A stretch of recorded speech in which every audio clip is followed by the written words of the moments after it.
being able to pause in the actual conflict itself and talk about the emotion of the conflict for a minute.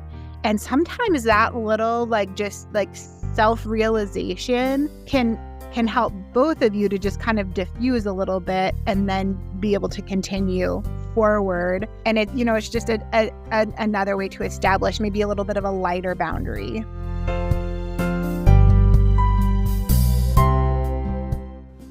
Hey there, my name is Vanessa Kaiser. I'm a ranch girl turned social worker turned business leader turned entrepreneur. I love to explore all things organization, leadership, growth, inspiration, and efficiency. There's a phrase we use a lot around here called rhythmic living, which I define as the continuous cycle of assessing what season of life we're in and how we create habits, routines, and processes that support our current season. This show is for business owners, leaders, mamas, aunties, sisters, and friends who want to grow and live inspired. Welcome to the Inspiring Heights podcast. Going toe-to-toe with a team member, a colleague, a boss, friends, or family can honestly give me the willies. I don't love conflict, and if it were healthy and productive, I would just avoid it altogether. I'm one of those people who can typically help whisk conflict away like Mary freaking Poppins. I can dance around it, work around it, walk around it, and honestly even think around it if need be. But I've learned through a good bit of trial and error that conflict is not only a natural part of life, it's also a productive and necessary part of life if growth, connection, and efficiency are of any interest to us. There are a handful of people in my life who have really helped me to grow in my ability to lean into conflict in a healthy way. And I thought it would be inspiring and thought-provoking to bring them onto the show for a conflict management series. In this 3-part series, you will hear conversations about how to manage conflict well, paying attention to our emotions during conflict, entering into conflict with people in authority over us, leading our teams through conflict, and more. I am so excited for you to hear these conversations. It is my hope that if you are someone who doesn't like conflict, or maybe you're someone who likes it a little too well and has a reputation for being a bit of a bull in a china shop, that you'll find some good wisdom and good inspiration from these humans.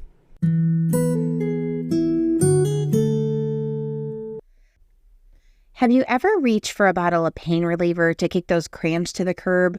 Or an allergy pill when the cotton is flying and your nose just can't stop running? And then you pause to consider, am I treating the symptom or the root cause? Me too, girl. Me too. The truth of it is, allergy medicine knocks me out. And I would rather be reaching for a natural remedy that is really treating the root and not just the symptom any day. So when my friend introduced me to Earthly, and it really worked. Like, I haven't had to take ibuprofen for stubborn cramps since I started using Earthly. Kind of worked. I knew I couldn't keep it to myself.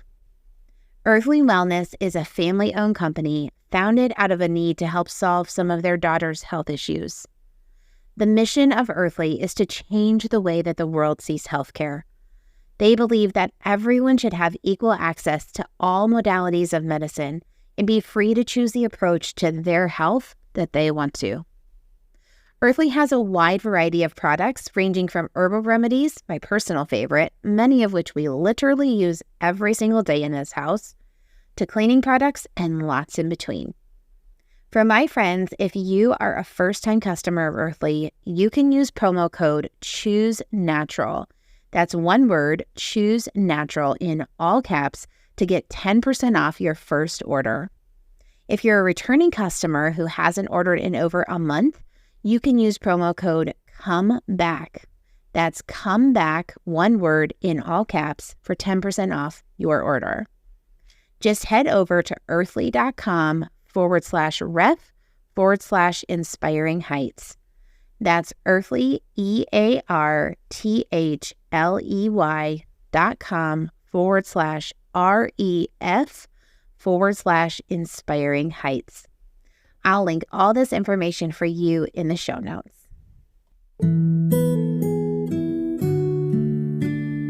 Welcome back to our third and final episode in our conflict management series. It has been so fun to have you in all of these episodes. And I'm just thankful for your wisdom that you have shared with us. And I'm really excited for today's episode because you and I had kind of toggled with the idea of doing a conflicted marriage episode specifically.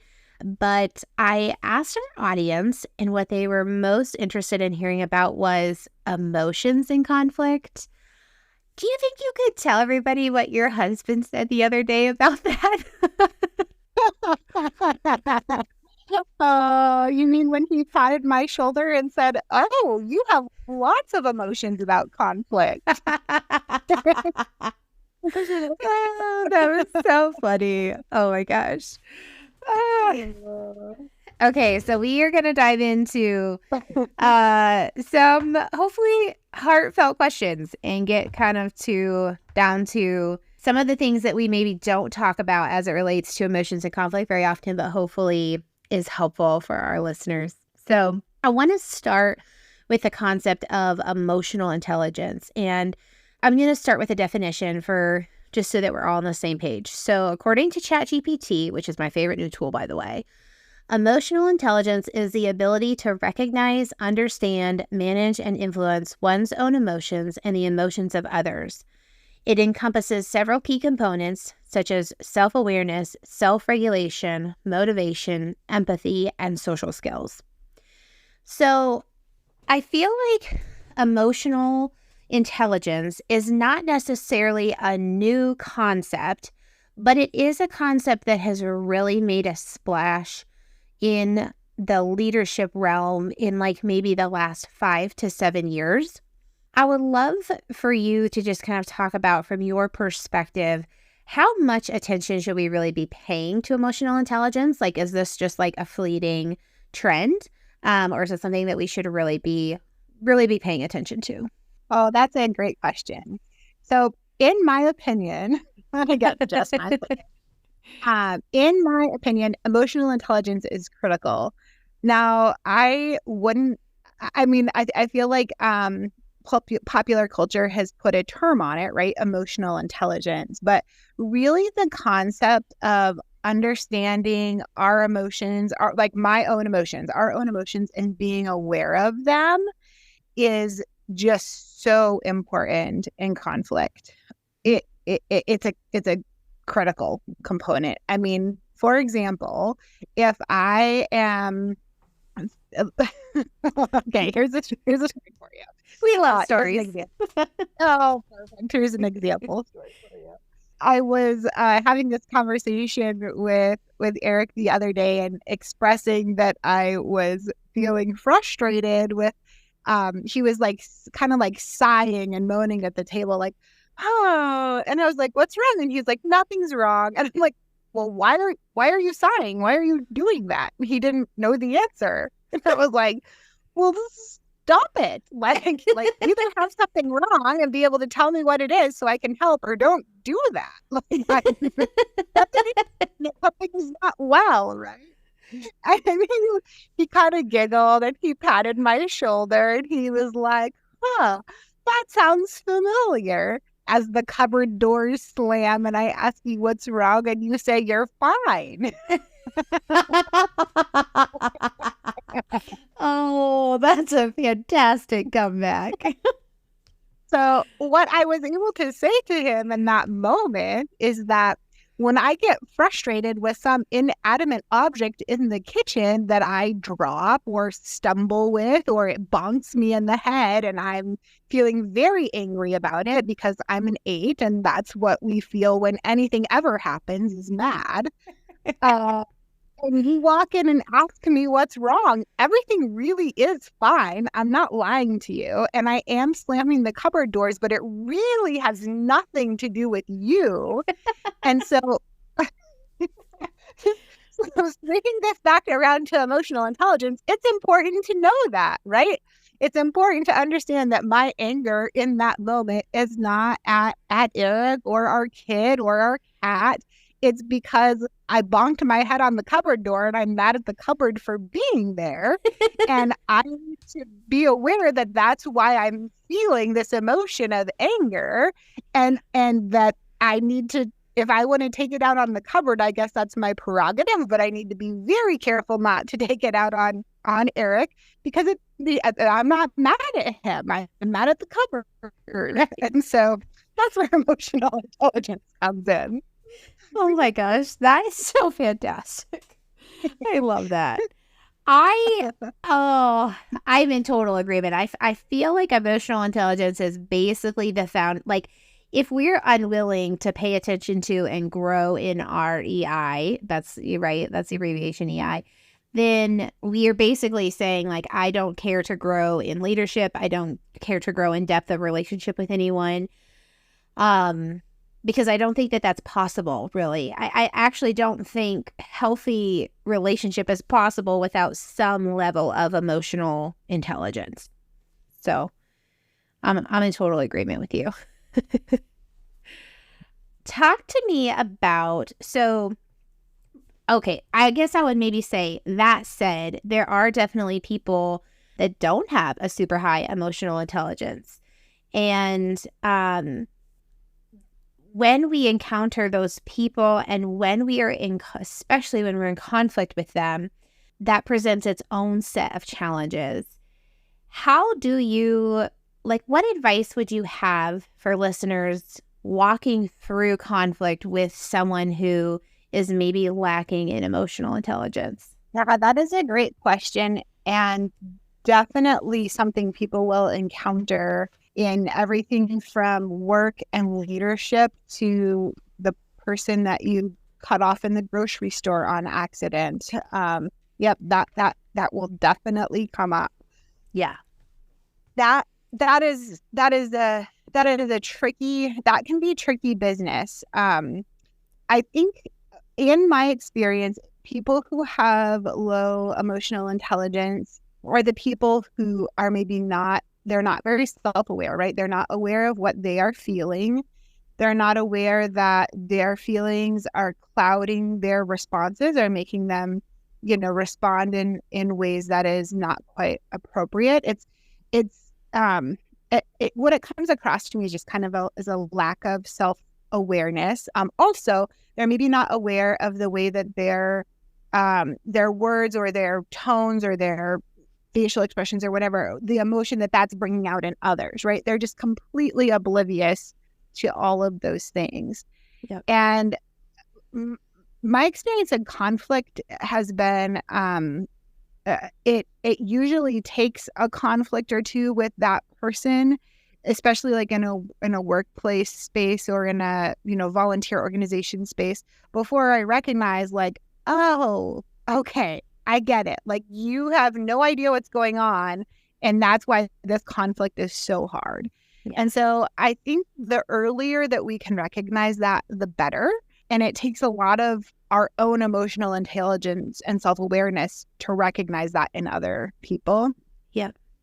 But it does usually take a time or two of engaging in conflict before you're like, this is not going well. Okay, something isn't adding up. So first of all, just don't be too hard on yourself if a first time or second time conflict with them doesn't go well, and it takes you a second to recognize that they don't have that awareness or that emotional intelligence. So no beating yourself up, no being hard on yourself if it takes a little bit to recognize it. Right. But then once you do recognize it, I think being able to learn and observe what they do understand.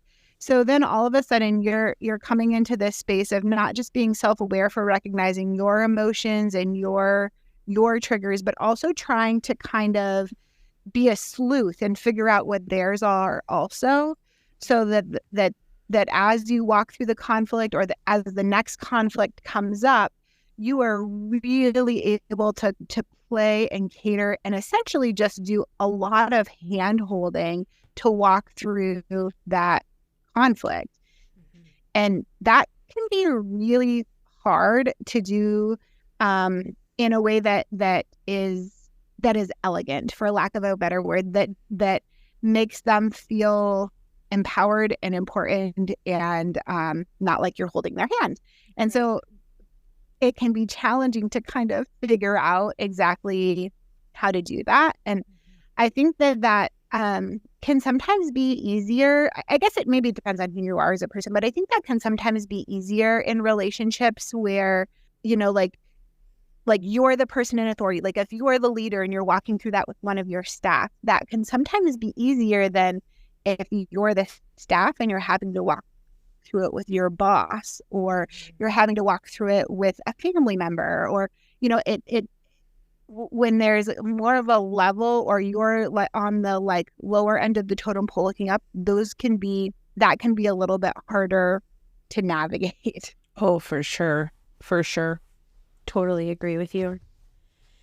Yeah. And I think I love what you said about like being a sleuth, like just really trying to like sniff out, like, how can I tee this conversation, this conflict up in a way that is going to help all of us win. And it takes a lot of emotional intelligence. It also takes a lot of energy, right? And that's why like entering into conflict with someone who is lacking in emotional intelligence is like draining before you even get started. At least that's how I feel. I think there's some a couple of things that I would add to that is I tend to be someone who I really like to talk in metaphors because I'm kind of a visual person. And so if I can relate something to a metaphor, or if someone explains something to me that I don't understand in a metaphor, like I had an IT manager who would explain IT things to me in metaphors, and it was so helpful. I was like, oh, I totally understand what you're saying now. And so I have oftentimes found myself in the midst of a conflict using metaphors to explain the problem that I'm talking about. And I think sometimes when you're working with someone who is maybe lacking in emotional intelligence, there's something to be said for using a little bit more of a direct approach where you're not leaving a lot of room for question, or you're not leaving a lot of room for the metaphor to take the wrong turn than what you intended. You're just kind of getting to the heart of it and not dancing around it. And then I also think that I'm obviously a really pretty big proponent of active listening, and I think that's important in conflict no matter who you're entering into conflict with. But in particular, in regards to active listening, I think that making sure that you're checking for understanding and you're parroting things back to that person can sometimes be really helpful, because sometimes when someone is lacking in emotional intelligence, they don't even realize what they're saying. And so, and it's like you said, right? They don't know, they lack the awareness to know that what they're saying is having this impact. So if they're saying something, and you could do this for all sorts of things, but in particular, if they're saying something that's like harsh or unprofessional or unwarranted in the situation, whatever the setting is, parroting that back to them and checking for understanding is an opportunity in a way that you can, where then they can say like, no, that's not really what I mean. What I mean is blah, blah, blah, blah, blah. And they can maybe explain their words. Sometimes it is what they mean, but sometimes a harsh or inappropriate word is not what they mean. They just didn't in the moment before they spoke, didn't have the words to say what they really meant.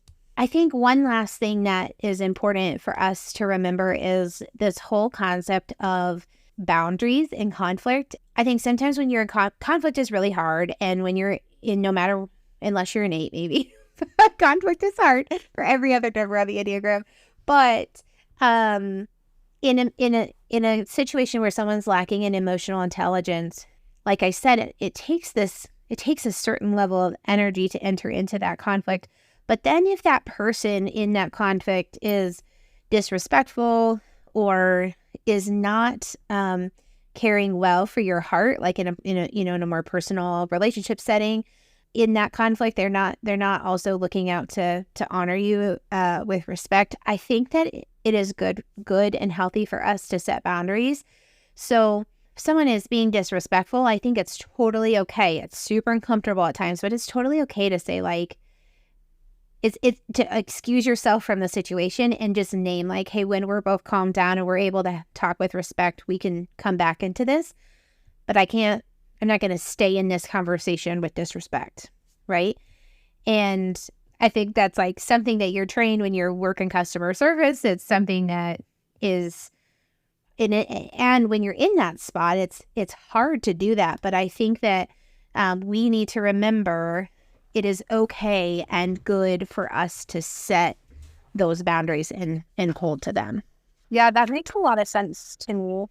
And I think, it depends a little bit on what your relationship is with the person, and, your level of authority versus theirs too. But I feel like in a lot of circumstances, you can step away like that, or you can name it, like, say like, this conversation is feeling pretty tense to me.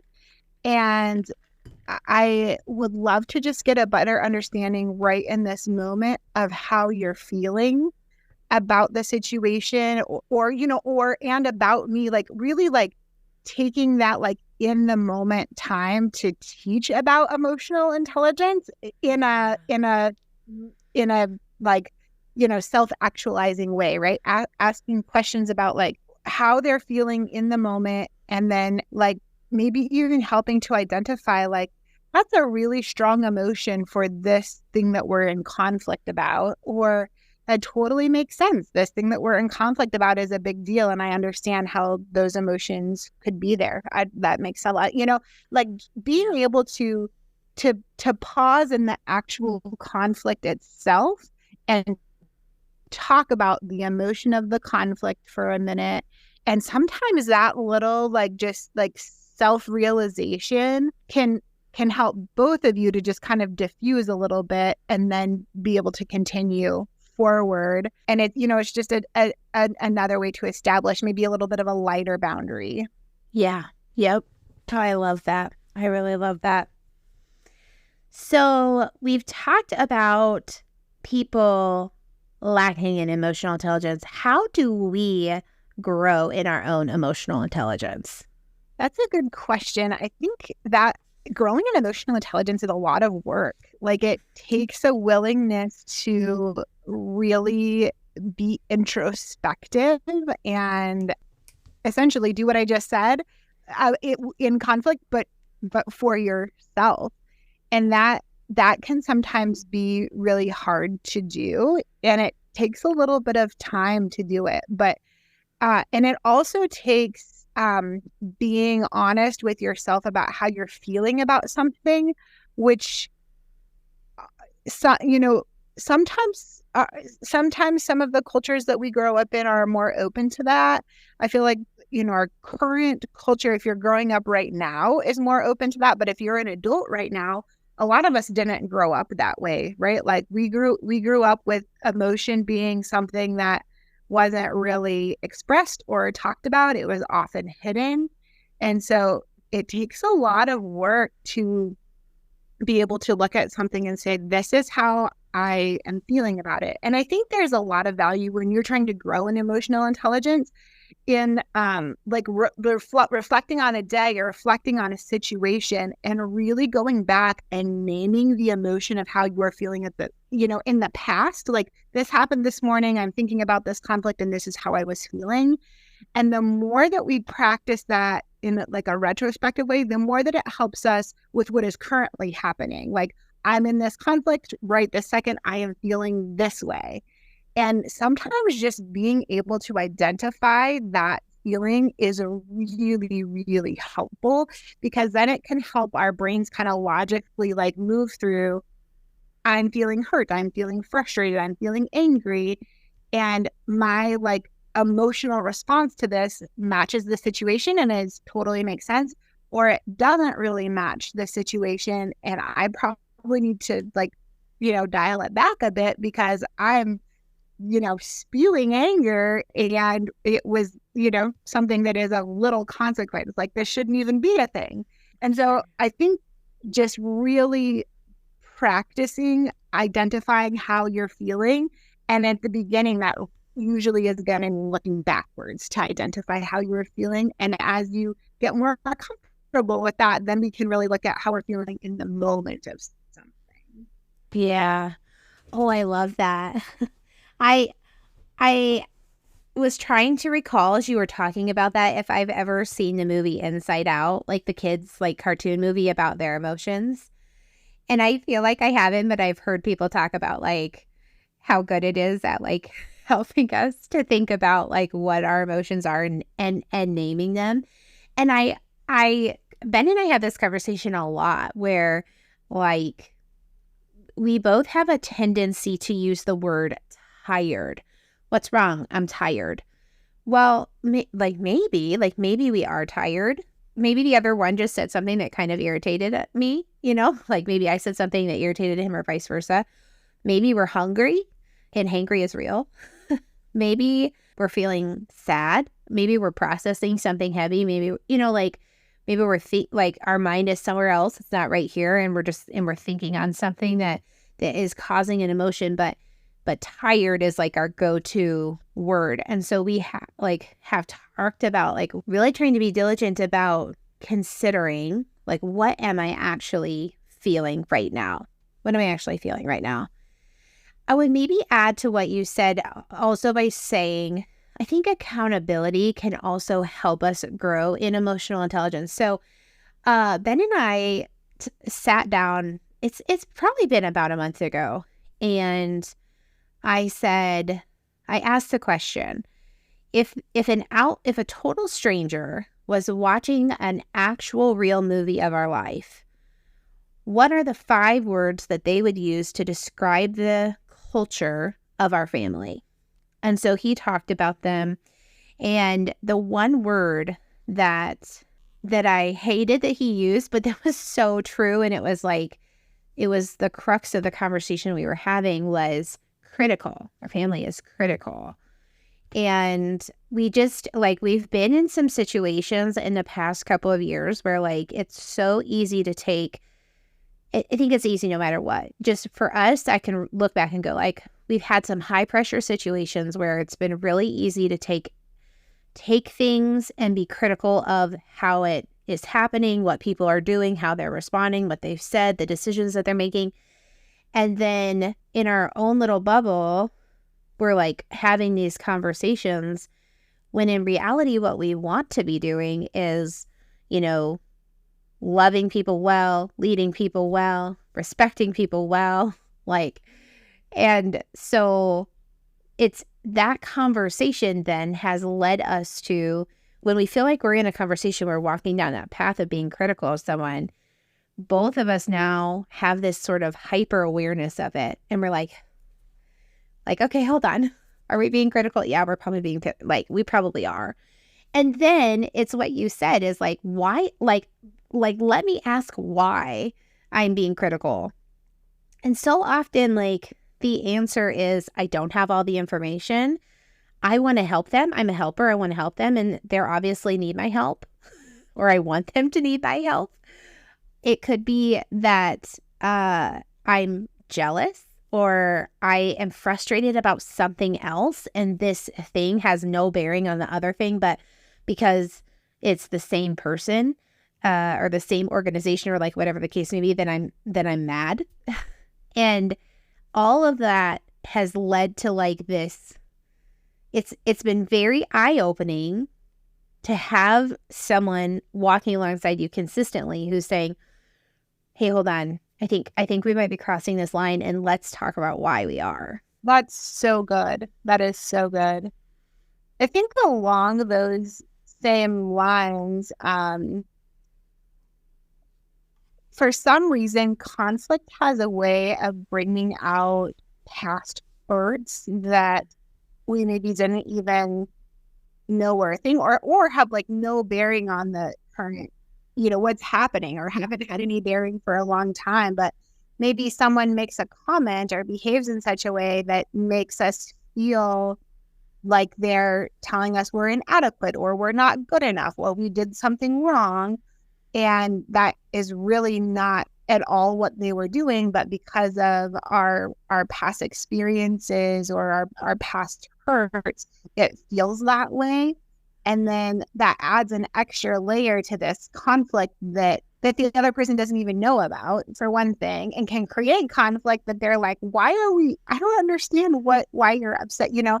So I think there is a lot of value in that question that you're asking about why am I going down this path, or why did this strike such a nerve with me? I think there's a lot of value in being able to identify those things. And then the more we can identify them, the more we can recognize them as they're currently happening. And then we can change our path sooner. And that's so good. Right. Yeah. Yeah. Oh, okay. This has been so good. Okay. We're going to switch gears and talk about fear in conflict. So we know that you're an Enneagram 8, and we know that Enneagram 8s are not shy of conflict. Let me rephrase that. Enneagram 8s are comfortable with conflict. So as someone who is comfortable with conflict, do you still experience fear in conflict? Yes. Wholeheartedly. Tell us about it. Tell us about it. Yeah, for sure. I mean, I don't experience fear in every conflict or anything, but there are times when conflict is fearful or can cause fear. And I think for me, that fear can come up when the repercussions or the outcome of the conflict have there's big things at stake with them. I think in a work setting, there is some fear when it is walking into a conflict that could, potentially look at an employee leaving the company, or could look at your boss not promoting you or not thinking that you're doing a good job. I think there's fear and conflict in relationship when it's like, am I going to lose this relationship if we engage in this conflict? So I think if something big feels at stake, there can definitely be fear going into conflict, even for someone who's, fairly comfortable with it. Yeah. Yeah. I thought it was so interesting to think about fear and conflict, because I have a lot of fear and conflict. I think that's why it makes me so uncomfortable, because I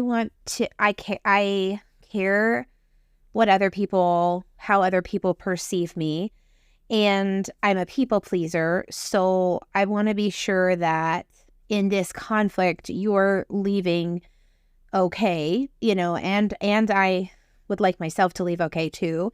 And I care that if I am coming to you in conflict on behalf of someone else, like especially in a leadership role where there's something happening between your team and someone else's team, or your team and the leadership team or something, and you kind of are intervening in that sense, I want to make sure that like I'm not letting anyone at the table down, that I'm speaking well. So there's just a lot of fear wrapped up in what other people will think.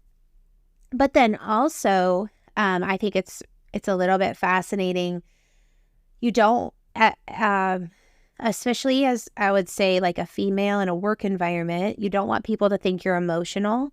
So you want, like, there's this fear of like, I want to make sure that I'm presenting well, but they're not going to chalk me up to being emotional. And I think that is true both of being a female and being young. I would say I felt much more, the older I have gotten, the like that's subsided some with age. But I think there's some truth in that. And I have seen a lot of people who avoid conflict that then ends up deep rooting conflict in organizations because of the fear of conflict in general. So what do we do?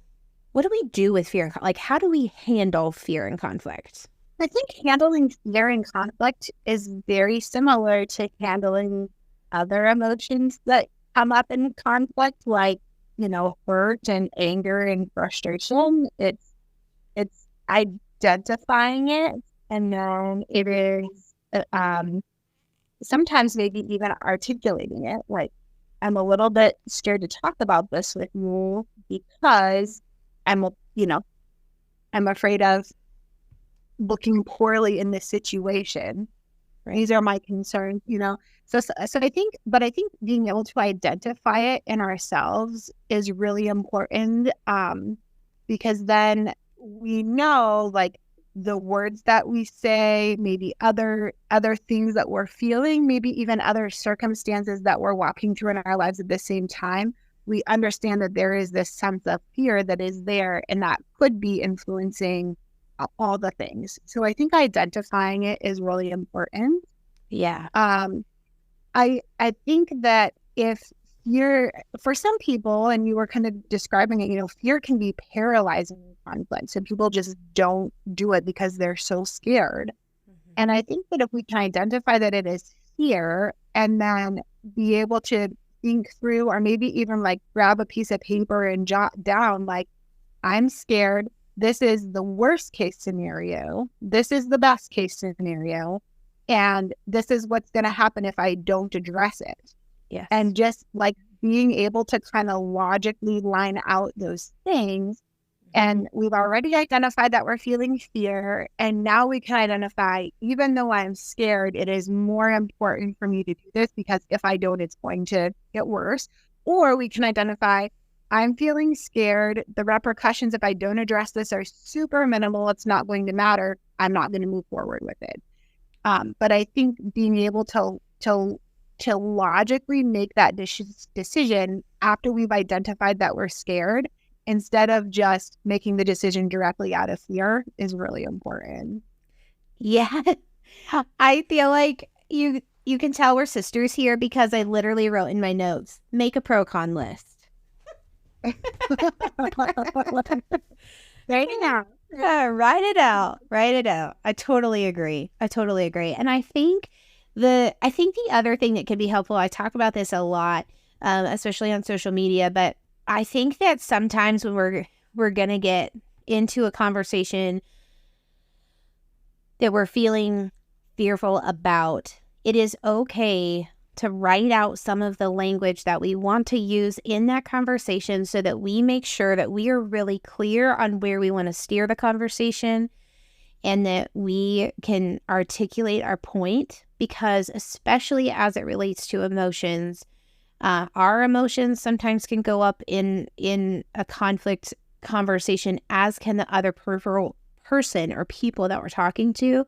And so if we can kind of have our thoughts collected before we go into that conversation, we have given ourselves a roadmap so that we don't get too off course, which is easy to do. Emotions are they're like strobe lights on the side of the road, like trying to distract us, right? And if we have the map of where the road is going or where we need it to go, it's easier to stay on course. That's a great one. I love that. Emotions are like, so on the side of the road trying to distract us. Yeah. See, isn't that a great visual? That's funny. Great. Okay, one final question. When things don't go the way that we would hoped that they would go, how do we hold disappointment in conflict? Well, that's a great question. I think, kind of like everything else, it's really important to identify that within yourself, to be able to say, like, I'm feeling disappointed because this didn't go the way I'm hoping, or the outcome is not what I was really wanting to see happen. And I think just being able to sit in that for a second and identify that you're feeling disappointed is really important. I think that you can sit there for a little bit, maybe even to the point of, like, if you're, working on a project at work, being able to say, like, I need a break for a few minutes is, like, totally appropriate. But then at some point, you have to kind of let go of that and be able to move forward also. Okay. And I think equally important is being able to recognize when you're in a conflict, particularly in like a work type environment where there's a project that a big decision was made and you need to move forward, that if it is if maybe it is your way that's chosen within the conflict and there are other people that are feeling disappointed, it's so important to give space for people to process that. And I think that if you're leading a project or you're the leader of a team and your team is in a project situation like that, it is really important to be able to say out loud, like, this is the decision that we made. This is how we're going to move forward.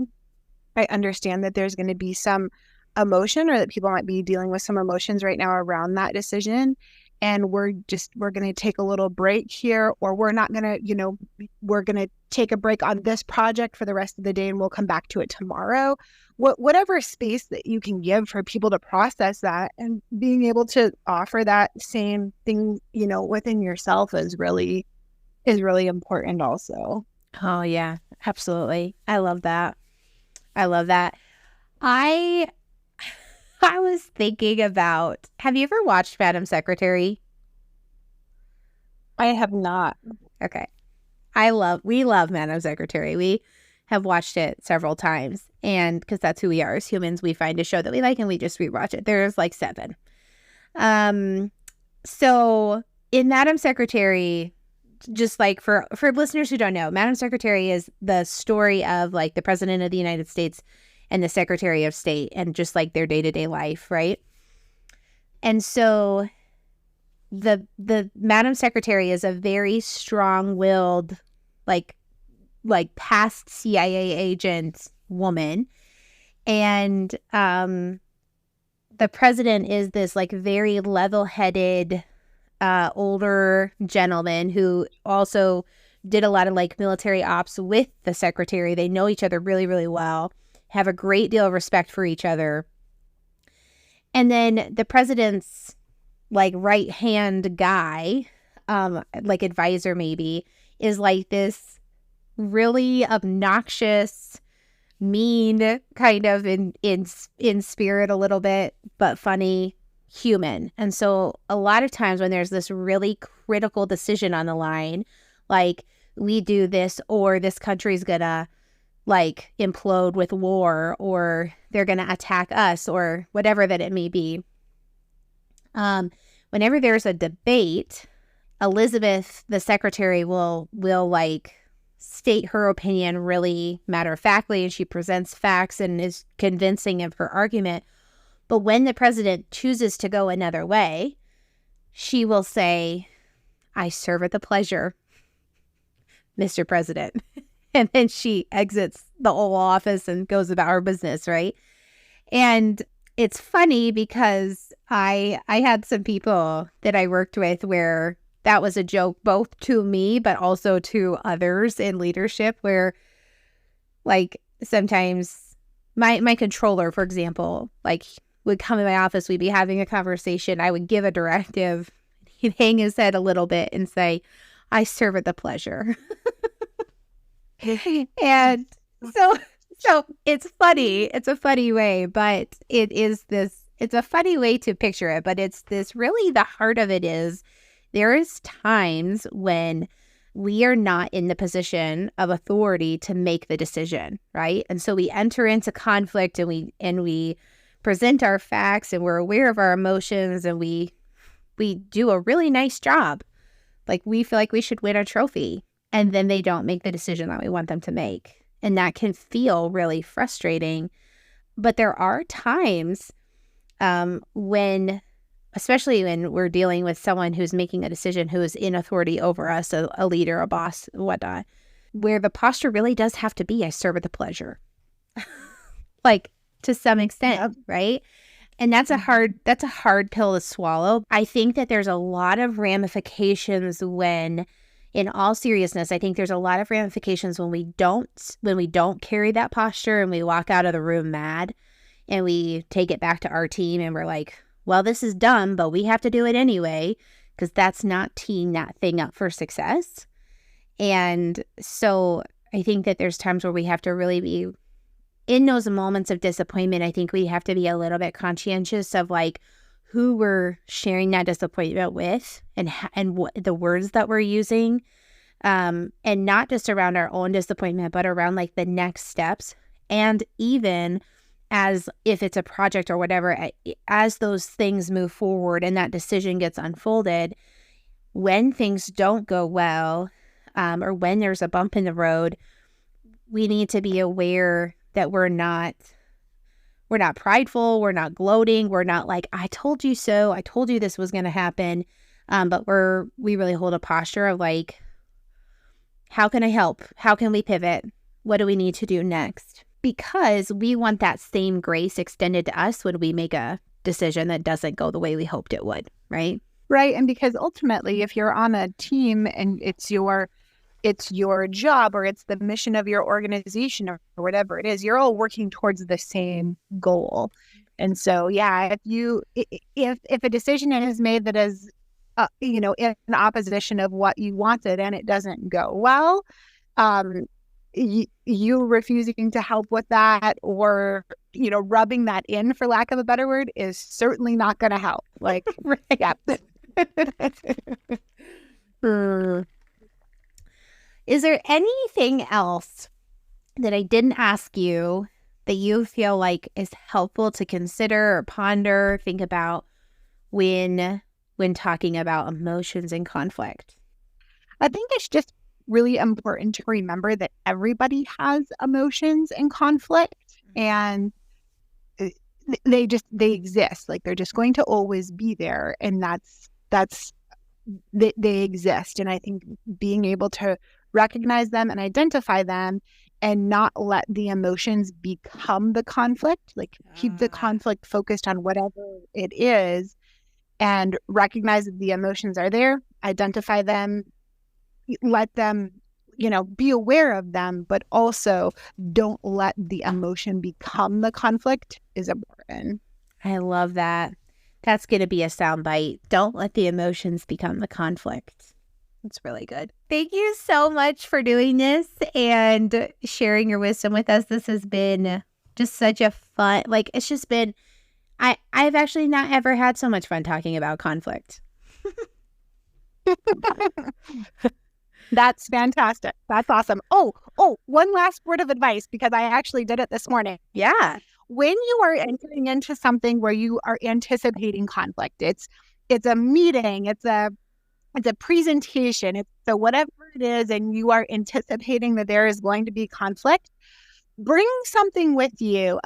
Bring your favorite drink with you, a cup of coffee, a hot tea, a Mountain Dew, whatever your favorite beverage is, and hold it in your hand. And when you just need a second to gather your emotions, identify them, have everyone take a deep breath and keep moving forward, just keep that drink in your hand, take a little sip.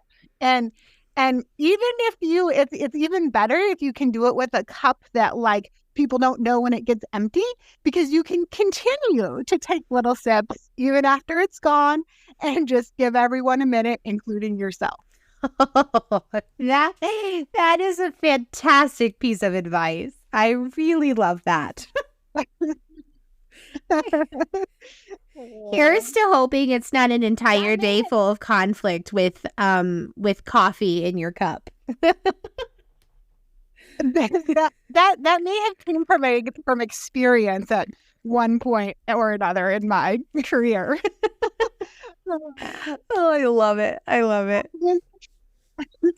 Or an empty coffee cup, just don't let anyone know it's empty. Right. Oh, shoot. Well, thank you so much for being here. Thank you for having me on. Thank you for having me on. It was so fun. Yeah, so fun. All right, we'll talk to you soon. And that's a wrap. Thanks so much for tuning in today. Do you have questions, comments, or insights on today's content? I would love to hear from you. You can DM me on Facebook or Instagram, or head over to our website, inspiringheights.org, and click on the Contact Us form. I will link all those locations here in the show notes. P.S. If you haven't already, I would love for you to leave a 5-star rating and a quick review of the podcast. This helps get our content in the hands of new listeners. Don't forget to sign up for the newsletter and follow us on social media for rhythmic doses of inspiration. All right, friends, take a deep breath and be inspired where your feet are. Bye for now.